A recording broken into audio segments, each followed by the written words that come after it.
China Pakistan کے ساتھ، امریکہ پاکستان کے ساتھ، سعودی عرب پاکستان کے ساتھ، رشیا پاکستان کے ساتھ. طالبان اس کو ڈائیلاگ کرا رہا ہے، پاکستان امریکہ کا ڈائیلاگ کرا رہا ہے.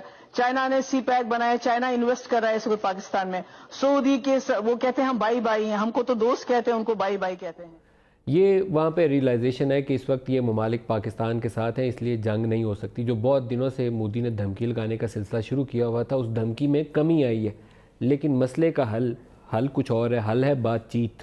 پہلے نوید قمر صاحب سے پوچھتے ہیں. نوید قمر صاحب، میرا خیال ہے کہ یہ بہت ساری فرینزی جو ہے وہ انڈین الیکشن سے ریلیٹڈ ہے. مودی اپنی جو ہے پاپولیرٹی بڑھا رہا ہے. پہلے بھی لاسٹ ٹائم بھی انہوں نے یہ کیا تھا اور ابھی بھی یہ اینٹی پاکستان میں اینٹی انڈیا کے اوپر الیکشن نہیں ہوتا، لیکن انڈیا میں اینٹی پاکستان کے اوپر الیکشن لڑتا ہوتا ہے، کیونکہ یہ ایک ایسی پارٹی پاور میں آ گئی ہے جو اس ریٹرک کو بڑھاتی ہے. وہ اینٹی مسلم پہ بھی انہوں نے کافی ٹائم تک جو ہے ووٹس لیے، اور اب اینٹی پاکستان پہ وہ یہ سارا جو ہے بڑھا رہے ہیں ٹیمپریچرز.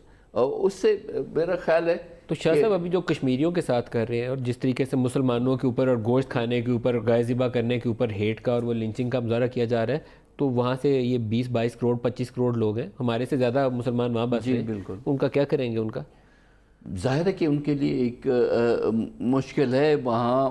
اگر ہم ان چیزوں پہ انٹرنیشنلی ہمیں یہ چیزیں زیادہ، کیونکہ انڈیا ابھی بھی جو بھی آپ کہہ لیں ادھر میں وہ مفتی کی بات درست ہے، لیکن ابھی بھی انڈین جو ویو پوائنٹ ہے وہ زیادہ زور شور سے سمجھا جاتا ہے.